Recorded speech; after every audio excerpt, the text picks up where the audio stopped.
देश में पूरे साल चुनावी माहौल रहता है। कभी लोकसभा का चुनाव, कभी विधानसभा का चुनाव, कभी नगर पंचायत का चुनाव, कभी कोई और चुनाव। देश इसमें हिस्सा भी लेता है, वोट भी देता है, लेकिन फायदा किसे होता है? कुछ हजार विधायकों को, सांसदों को और ऐसे ही नेताओं को जिन्हें आप चुनकर भेजते हैं। आम जनमानस को इसका कोई फायदा नहीं मिलता। आम आदमी अपने बच्चे तो सरकारी स्कूल तक में नहीं पढ़ा सकता, क्योंकि बदहाली इतनी है सरकारी स्कूल के टीचरों के ऊपर। सरकार ने काम ही इतने थोप रखे हैं कि वो अपने बच्चों को पढ़ाए या फिर सरकार के काम करे। ऐसे ही हमारे जर्जर हो चुके कानूनों का हाल है। और असल में क्या हाल है वो आप सुनिए वरिष्ठ वकील अश्वनी उपाध्याय से।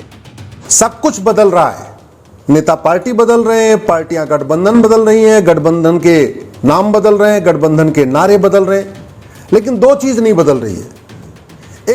एक तो पार्टियों के जो आला कमान है, पार्टियों का जो परिवार है, जो परिवार का कब्जा है, वो नहीं बदल रहा है। दूसरा, भारत का कानून नहीं बदल रहा है। जैसे महबूबा की पार्टी में वही अध्यक्ष रहेंगी, सांसद विधायक कोई बन जाएगा, अध्यक्ष नहीं बदलेगा।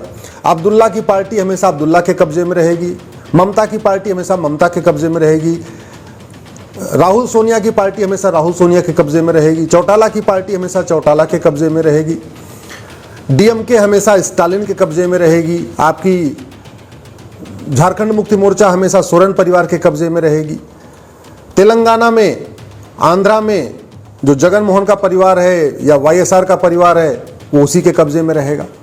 तो पॉलिटिकल पार्टियों के ऊपर जो परिवारों का कब्जा है वो कब्जा नहीं बदल रहा है। दूसरा, कानून नहीं बदल रहा है। घूसखोरी का कानून नहीं बदला, जमाखोरी का कानून नहीं बदला, मिलावटखोरी का कानून नहीं बदला, कालाबाजारी का कानून नहीं बदला, मुनाफाखोरी का कानून नहीं बदला, सूदखोरी का कानून नहीं बदला, जिहाद के खिलाफ कोई नया कानून नहीं बना, जेनोसाइड के खिलाफ कोई नया कानून नहीं बना, पत्थरबाजी के खिलाफ कोई नया कानून नहीं बना, नक्सलवाद माओवाद के खिलाफ कोई नया कानून नहीं बना, काला धन हवाला वाला कानून नहीं बदला गया, बेनामी संपत्ति का कानून नहीं बदला गया, आय से अधिक संपत्ति कानून नहीं बदला गया, पुलिस सिस्टम नहीं बदला गया। 1861 का आज भी चल रहा है जो पुलिस एक्ट है। इंडियन पिनल कोड आज भी वही चल रहा है, मैकाले द्वारा 1860 में बनाया गया था, 150 साल से ज्यादा हो गया, वो चल रहा है। एविडेंस एक्ट 1872 का आज भी चल रहा है, गवाहों के बयान उसी से चल रहे हैं, 1872 वाले कानून से चल रहे हैं। तो न पुलिस सिस्टम बदल रहा है, न जुडिशियल सिस्टम बदल रहा है, न पुलिस चार्टर लागू हुआ, न जुडिशियल चार्टर लागू हुआ, न इलेक्शन सिस्टम बदल रहा है। गुंडे, बदमाश, माफिया आज भी संसद विधानसभा में पहुंच रहे हैं। तो सब कुछ बदल रहा है, लेकिन दो चीज नहीं बदल रही है। पॉलिटिकल पार्टियों के आला कमान नहीं बदल रहे हैं।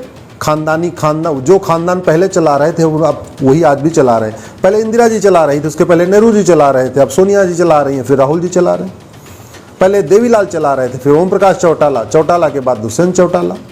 पहले फारूक अब्दुल्ला के पिता चला रहे थे, फिर फारूक अब्दुल्ला चला रहे थे, अब उमर अब्दुल्ला चला रहे हैं। महबूबा मुफ्ती के पिताजी चला रहे थे, अब महबूबा मुफ्ती जी चला रही हैं। तृणमूल कांग्रेस ममता जी चला रही हैं, अब उनका भतीजा चलाएगा। बसपा को पहले मायावती जी चला रही थी, उसके पहले काशीराम चला रहे थे, अब मायावती जी के भाई चला रहे हैं। समाजवादी पार्टी को पहले मुलायम सिंह चला रहे थे, अब अखिलेश यादव चला रहे हैं। बाद में जो है डिम्पल चलाएंगे, उनके बच्चे चलाएंगे। आरजेडी को पहले लालू चला रहे थे, राबड़ी चलाई, अब तेजस्वी चला रहे हैं, बाद में तेजस्वी के बच्चे चला रहे हैं। आपके डीएमके को पहले स्टालिन, करुणानिधि चला रहे थे, अब स्टालिन चला रहे हैं। आपने सोचा आपको क्या मिला? आपको तो आज भी सरकारी विभाग में जलील किया जाता है। आप जिन पॉलिटिकल पार्टियों की बम बम करते रहते हैं, जय जय करते रहते हैं, उन पॉलिटिकल पार्टियों ने आपको क्या दिया? रोड एक्सीडेंट तो आज भी भ्रष्टाचार के कारण हो रहा है। थाने में आप जाते हैं, आज भी आपको जलील किया जाता है। सरकारी स्कूल आज भी बदहाल है, आप पढ़ा नहीं सकते। मजबूरी में आप 10,000 रुपये, 5,000 रुपये फीस दे के प्राइवेट स्कूल में पढ़ाते हैं, जबकि अमेरिका में तो जो फर्स्ट प्रायोरिटी होती है सरकारी स्कूल होती है।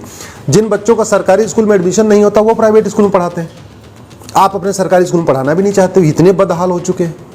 आप टैक्स देते हो, सब कुछ करते हो, लेकिन गवर्नमेंट हॉस्पिटल में आप इलाज नहीं कराते हो, इतने बदहाल हैं। भ्रष्टाचार के कारण पूरा पैसा जो आप पैसा देते हो वो आता तो है, बजट आता है, लेकिन लुट जाता है, रास्ते में लुट जाता है। तो आप टैक्स देते हो, आप पैसा देते हो, लेकिन न तो आपको मुफ्त की ज़मीन मिलती है, न मुफ्त की बिजली मिलती है, न मुफ्त का पानी मिलता है, ना आपको मुफ्त की दवा मिलती है, ना आप गवर्नमेंट हॉस्पिटल में इलाज कराते हो, ना गवर्नमेंट स्कूल में बच्चों को पढ़ाते हो। और जो सड़क आपको मिलती है चलने के लिए, उसमें गड्ढे होते हैं, आए दिन आपका हाथ पैर टूटता है। सड़क ऐसी बनाई जाती है, हर साल टूटती रहती है। कभी आपने सोचा कि जी ये जो पॉलिटिकल पार्टियों ने आपको जाति के नाम पे, भाषा के नाम पे, मजहब के नाम पे जो अफीम चटा रखी है, ये जाति भाषा मजहब वाली अफीम से आप जो चाट के नशे में हैं और बम बम कर रहे हैं कि कोई किसी नेता का गुणगान कर रहा है, कोई किसी पार्टी का गुणगान कर रहा है, अल्टीमेटली आपको क्या मिल रहा है? आपको कुछ मिला? देश को क्या मिल रहा है? भारत को क्या मिल रहा है? जो कुछ लोग सांसद बन रहे हैं, कुछ लोग मंत्री बन रहे हैं, कुछ लोग विधायक बन रहे हैं, कुछ पार्टी अध्यक्ष बन रहे हैं, कुछ पार्टी के महासचिव बन रहे हैं, सब कुछ तो हो रहा है। नेताओं का विकास हो रहा है, जनता का कौन सा विकास हो रहा है? आपके जीवन में कौन सी खुशहाली आई? और जहां तक और बात है, घुसपैठ खत्म हो गई क्या? रोहिंग्या बांग्लादेशी निकाले गए क्या? धर्मांतरण रुक गया क्या? धर्मांतरण के खिलाफ कठोर कानून बना क्या? जनसंख्या नियंत्रण के लिए कठोर कानून बना क्या? जनसंख्या विस्फोट से भारत परेशान है, अराजकता फैल रही जनसंख्या विस्फोट के कारण। जिहाद के खिलाफ कोई कठोर कानून बना क्या? अलगाववाद के खिलाफ कोई कठोर कानून बना क्या? कट्टरवाद के खिलाफ कोई कानून बना क्या? आप मतलब कश्मीर फाइल देख के खुश हो गए, बाद में केरल फाइल देख के खुश हो गए, अभी कोई और भी अजमेर फाइल आ रही है उसको देखोगे आप, बाद में बंगाल फाइल देखोगे। तो ऐसे एक एक आप फाइल देखते जाना और फाइल देख के खुश रहना। कल को जो है उत्तर प्रदेश की फाइल बनेगी, फिर बिहार की फाइल बनेगी, फिर छत्तीसगढ़ की फाइल बनेगी, फिर मध्य प्रदेश की फाइल बनेगी। ऐसे आप फाइल देखते जाना और डम डम डम डमरू बजाते जाना। कभी आपने सोचा कि मिल क्या रहा है आपको? क्यों नहीं आप कठोर कानून की मांग करते हो? फ्रांस से कुछ सीखा नहीं क्या? फ्रांस के पास सब कुछ था, राफेल था फ्रांस के पास, यूनिफॉर्म सिविल कोड भी था फ्रांस के पास, यूएन की परमानेंट मेंबरशिप थी फ्रांस के पास वीटो पावर भी था, फ्रांस के पास बड़े बड़े एक्सप्रेसवे भी हैं, हाईवे भी हैं, एयरपोर्ट भी हैं, बढ़िया हॉस्पिटल भी हैं, बढ़िया सब कुछ है, बढ़िया बिजली भी है, खूब पानी भी है, सब कुछ है, बिजली पानी सब है।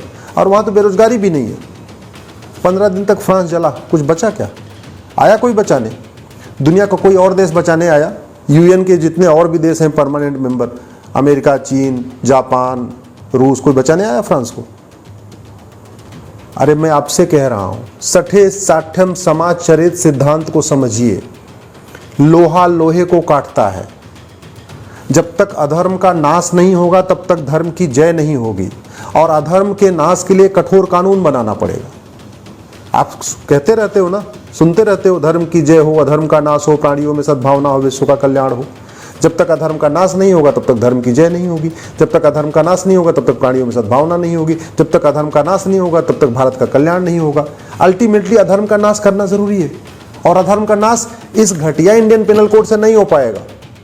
ये 1861 के पुलिस एक्ट से नहीं हो पाएगा, 1872 के एविडेंस एक्ट से नहीं हो पाएगा। ये देखिए ना, फेडरल पेनल कोड अमेरिका में बना रखा है। जहां हमारे यहाँ किडनैपिंग में 3 साल की सजा होती है, अमेरिका में 50 साल की सजा होती है। अभी कुछ दिन पहले आपने सुना होगा, सिंगापुर में 900 ग्राम गांजा रखा था एक आदमी ने, फांसी दिया है उसको। यहाँ 9-9 कुंटल गांजा मिलता है।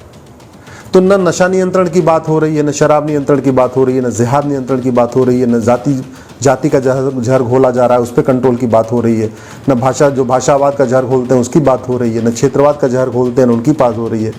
और ये नेता जो इतना पैसा कमा के रखे हैं, हजारों हजार करोड़ रुपए, इनको पकड़ने के लिए प्रॉपर्टी को आधार से लिंक करने के लिए कानून बनाना पड़ेगा। एक कानून बन जाए, प्रॉपर्टी को आधार से लिंक करना है। मैं गारंटी के साथ कहता हूँ, ये सारे जितने नेता हैं ना सफ़ेद पोश जो चप्पल पहन के घूम रहे हैं, ये चप्पलबाज नेता जो चप्पल पहन घूमने वाले 5-5 हज़ार करोड़ के मालिक निकलेंगे। केवल एक कानून बन जाए कि प्रॉपर्टी को आधार से लिंक कर दिया जाए।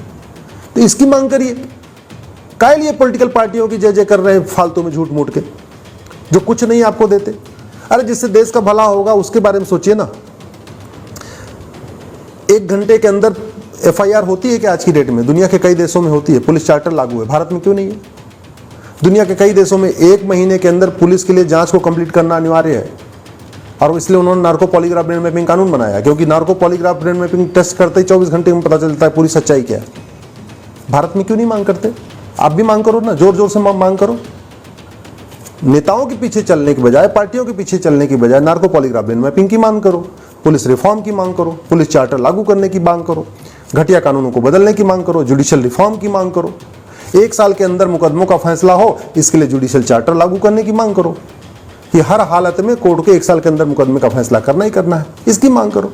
इलेक्शन रिफॉर्म की मांग करो, चुनाव लड़ने के लिए मिनिमम क्वालिफिकेशन हो, मैक्सिमम एज लिमिट हो, पढ़ा लिखा आदमी संसद में जाए, जिसके पास जो अपराधी हो जाए उसके चुनाव लड़ने, पार्टी बनाने, पार्टी पदाधिकारी बनने पर लाइफ बैन होना चाहिए।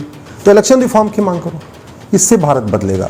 नहीं तो याद रखिए, नेता बदलेंगे, पार्टियां बदलेंगी, गठबंधन बदलेगा, नाम बदलेगा, नारा बदलेगा, लेकिन भारत नहीं बदलेगा। और आपके जीवन में जो परेशानी है, जो टेंशन है, वो नहीं बदलेगी।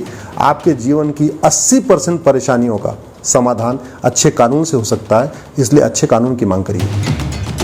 हम आज जब 21वीं सदी में हैं तो 1860 में अंग्रेजों के बनाए कानूनों पर क्यों जी रहे हैं, उन पर हम क्यों जिंदा हैं, और सबसे बड़ी बात वो हमने क्यों जिंदा रखे हैं। हम आजादी का अमृत महोत्सव मना रहे हैं, लेकिन इन 75 सालों में हमने कितने कानून बदले हैं और कितने कानूनों को सख्त किया है। क्यों मुकदमे 20-20 साल चल जाते हैं, क्यों हम अपने कानूनों को सख्त करने के लिए अपनी चुनी हुई सरकारों पर दबाव नहीं बनाते। आखिर कब तक लॉर्ड मैकाले के कानूनों को जिंदा रखेंगे। अश्वनी उपाध्याय ने जो कहा है उस पर गौर से सोचिएगा। नेता नोट छापने में मस्त हैं, जनता त्रस्त है। लॉर्ड मैकाले के कानूनों का सबसे ज्यादा फायदा तो नेता ही उठा रहे हैं। आपका इस मामले पर क्या कुछ कहना है, अपनी राय हमें कमेंट कर जरूर बताएं। नमस्कार।